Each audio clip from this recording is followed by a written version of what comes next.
Hi Sagittarius, how are you? Welcome to Tarkan. This is your weekly love tarot cards reading, weekly love tarot cards predictions.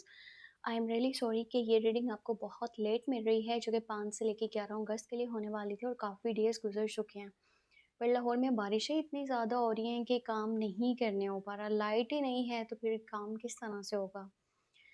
सो चलें, जितने भी days बाकी रह चुके हैं उसके लिए तो आप इस रीडिंग को वॉच कर ही सकते हो। यहाँ पर आपकी भी एनर्जीज़ को मैं देखूँगी, आपके पार्टनर की भी और साथ में एंजल्स की गाइडेंस भी। अगर आप अपने लिए कुछ भी पर्सनली जानना चाहो तो आप मुझे मेरे व्हाट्सअप नंबर पे मैसेज कर सकते हो और मेरे व्हाट्सअप का नंबर आपको इसी वीडियो के डिस्क्रिप्शन बॉक्स में चैनल के अबाउट सेक्शन में मिल जाएगा। तो चलिए स्टार्ट करते हैं। यहाँ पर आपकी एनर्जी से आपका माइंडसेट, आपकी फीलिंग्स, आपके इमोशंस क्या होने वाले हैं या फिर क्या हैं, ठीक है। 8 को ये वीडियो अपलोड हो रही है ना, तो आप इसको 9, 10 और 11 इन 3 जो है ना दिनों के लिए वॉच कर सकते हो, क्योंकि बाकी के तो गुजर चुके हैं। तो चलें, कोई नहीं, दिल से माजरत इस चीज़ के लिए। First of all your side queen of wands, 6 of swords और यहाँ पर है हेरोफेंट की एनर्जी। अच्छा, ये कार्ड जो है ना हेरोफेंट का है, पर इसके ऊपर लिखा हुआ उन्होंने हाई प्रीस्टिस है, जबकि है ये हेरोफेंट का, ठीक है। सो एनर्जीज यहाँ पर ऐसे है ना कि आप अपनी लाइफ के लिए कोई स्टेप लेना चाह रहे हो। एक तो आप अपनी लाइफ के लिए कोई स्ट्रॉन्ग डिसीजन लेना चाह रहे हो, कोई स्टेप लेना चाह रहे हो, और साथ में कुछ ऐसा भी है कि जैसे ना आप एक जगह से दूसरी जगह मूव करना चाह रहे हो। जैसे कि माइंड इंसान का प्रिपेयर हो चुका होता है किसी पर्सन को छोड़ने के लिए, किसी जगह को छोड़ने के लिए या फिर किसी चीज़ को छोड़ने के लिए। ऐसा लगता है कि जैसे अगर आप रिलेशनशिप में मौजूद हो ना और चीज़ें ठीक नहीं चल रही, बैलेंस नहीं है, तो वहाँ से आप निकलना चाह रहे हो, क्योंकि आपके लिए मेंटली जो सुकून है वो बहुत ज़्यादा इम्पोर्टेंट है। आपका माइंड कुछ छोड़ने की तरफ है। और अगर आप अपने पार्टनर से दूर हो, नो कांटेक्ट में हो, तो आप वापस आना चाह रहे हो, ठीक है। यानी एक जगह से दूसरी जगह जाना माइंड आपका जा रहा है, इस तरह की एनर्जीज बनी है। कुछ लोगों का ना माइंड यहाँ पर शादी वाली साइड पे भी है, पर आपको ये भी है क्लियर कि फैमिली लेवल पर अगर के चीज़ें हुई तो थोड़ा मुश्किल है, क्योंकि हो सकता है कि फैमिली ना माने, जबकि आप चाहते हो कि फैमिली की खुशी और उनकी रजामंदी बीच में शामिल हो। समटाइम फैमिली है या ट्रेडिशन है, ये चीज़ें आपको पीछे की तरफ खींचती हैं, जबकि आप एक ओपन माइंडेड पर्सन हो। आप पुराने ख्यालात के बंदे नहीं हो या बंदी नहीं हो। और कोई ओल्ड लेडी है, मे बी आपकी मॉम है, आपकी बड़ी बहन है, या कोई तो हैं जो आपकी लाइफ के डिसीजंस में आपको सजेशंस देती हैं, या फिर आप उनकी मर्ज़ी को, उनकी गाइडेंस को बहुत ज़्यादा वैल्यू करते हो। मे बी वो शायद आपके इस डिसीजन से राज़ी नहीं है जो भी आप लेना चाहते हो। तो ये तो थी यहाँ पर आपकी साइड से एनर्जीज। अब मैं देखती हूँ आपके पार्टनर की क्या एनर्जीज हैं, और इसको 2 हिस्सों में डिवाइड करा है। अगर आप कंटिन्यू रिलेशनशिप में हो तो आपके पार्टनर की क्या एनर्जीज हैं। इसके बाद मैं आपको देख के बताऊंगी जो लोग नो कांटेक्ट में हैं उनके पार्टनर की, उनके पर्सन की क्या एनर्जीज हैं। तो चलें, यहाँ पे मैं आपको चेक करके बताती हूँ। इस बार रीडिंग्स बहुत लेट हो चुकी हैं। अभी जो मैंने 12 से करनी है ना वीकली प्रिडिक्शन, अब ये हो सकता है कि मैं जो है ना वो फिर लव वीकली और क्या कहते हैं ओवरऑल एनर्जीज, शायद आप लोगों को एक ही वीडियो में ये दोनों चीज़ें जो है ना वो करके दे दूँ। लव रीडिंग भी और ओवरऑल एनर्जीज भी चेक करके, इस तरह से ही अब जो है ना इस चीज़ को बेहतर किया जा सकता है।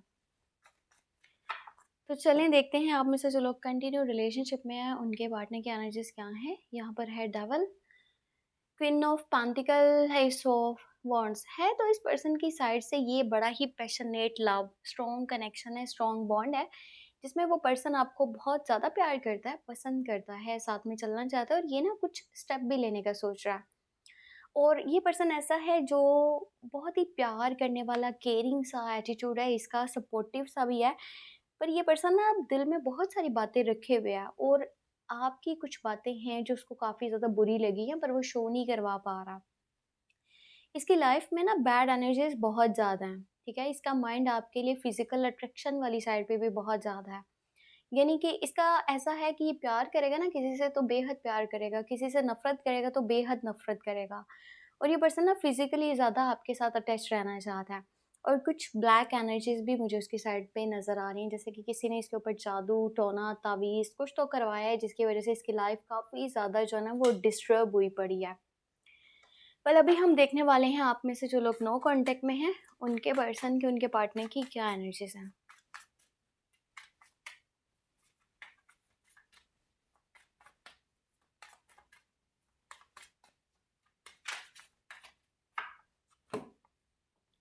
ओके, सो यहाँ पे है 9 ऑफ पेंटिकल, 2 ऑफ कप्स, फिर है 6 ऑफ कप्स। अच्छा, जिस पर्सन से आप डिस्कनेक्ट हो ना, इस टाइम में हाई चांसेस बनने वाले हैं कि ये पर्सन आपके पास वापस आ जाएगा। Two people on the same page, अगर आप प्यार करते हो तो वो भी प्यार करते हैं, अगर आप उनको सोचते हो तो वो भी आपके लिए सोच रहे हैं। ये पर्सन थोड़ा-सा है, कह लो कि एटीट्यूडिक या फिर स्टैंडर्ड को, स्टेटस को मेंटेन करके रखने वाला, या फिर पैसे के बारे में ज़्यादा सोचते हैं। पैसे से जुड़ी हुई बहुत सारी ख्वाहिशात भी हैं इनकी, और इनको ना ऐसा ही पर्सन चाहिए जिसके पास काफ़ी अच्छा खासा पैसा हो। वैसे अगर आपके पार्टनर डिस्कनेक्ट हैं तो ये हो सकता है इस हफ्ते के अंदर आपको कॉल या मैसेज करें, या आप लोगों का रिकन्सिलेशन, रियूनियन हो जाए। वो पर्सन आपकी तरफ मुझे वापस आता नज़र आ रहा है जिससे आपका ब्रेकअप हो चुका है, या जिससे आपकी बिल्कुल बातचीत नहीं हो पा रही, कोई नाराज़गी चल रही है, कोई भी मिसअंडरस्टैंडिंग थी, कन्फ्यूजन थी, कोई कॉन्फ्लिक्ट था, कुछ भी था। तो ये पर्सन आपके साथ दोबारा से रिलेशनशिप में आना चाहता है और आपके साथ ही अपनी लाइफ में आगे बढ़ना चाहता है। वेल अभी हम यहाँ पे देखने वाले हैं कि एंजल्स क्या गाइडेंस देना चाहते हैं, एंजल्स आपको क्या मैसेज देना चाहते हैं।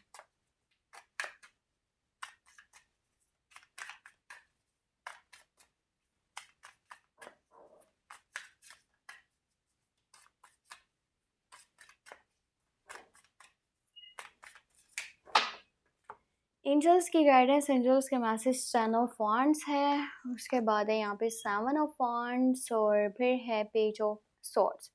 देखो, पागलपन में ना समटाइम इंसान अपना ही नुकसान कर बैठता है।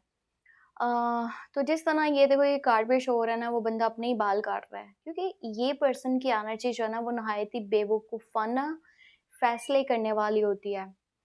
और जब-जब आप लड़ाई करते रहोगे, या आपके फैमिली के बोझ की वजह से, कह लो कि फैमिली में ना सारा काम एक ही पर्सन को करना पड़ा है, या फिर बिज़नेस वाली साइड पे जैसे पूरा बिज़नेस एक ही पर्सन को सँभालना पड़ रहा होता है, कोई सपोर्ट नहीं कर रहा होता है। जब तक आपकी फैमिली, आपका करियर, ये चीज़ें आपके लिए प्रॉब्लम क्रिएट करती रहेंगी, या फिर कुछ लोग ऐसे हैं जो आपके इस रिश्ते के लिए मान नहीं रहे, उनकी वजह से ये जो चीज़ें आपकी लाइफ में डिस्टर्बेंस क्रिएट कर रही हैं ना, आप सही फैसले नहीं कर पाओगे, क्योंकि आपका माइंड इरिटेट रहेगा, फ्रस्ट्रेट रहेगा। तो आपको क्या करना है, आपको अपने रिलेशनशिप को प्रोटेक्ट करना है। काम का बोझ है या फैमिली का प्रेशर है, उन सारी चीज़ों की वजह से अपना रिश्ता मत खराब कीजिए। ये आपके ऊपर डिपेंड करता है आप इसको किस तरह से लेके चलेंगे। तो टाइम दीजिए चीज़ों को, सब कुछ बेहतर हो जाएगा, पर आप सही फैसले लेना आपके लिए बहुत ज़रूरी है। ये थी यहाँ पर वीकली प्रेडिक्शन, जो कि काफ़ी लेट अपलोड हुई है, और 3 दिन ही बाकी रह चुके हैं जिनके लिए आप इस रीडिंग को वॉच कर सकते हो। अपना बहुत सा ख्याल रखिएगा। कुछ जानना हुआ तो आप मुझे मेरे व्हाट्सएप नंबर पे मैसेज कर सकते हो। मेरे व्हाट्सएप का नंबर इसी वीडियो के डिस्क्रिप्शन बॉक्स में एंड चैनल के अबाउट सेक्शन में आपको मिल जाएगा। अपना बहुत सारा ख्याल रखिएगा। हो सके तो मुझे अपनी दुआ में लाज़मी याद रखिएगा। Take care, bye bye.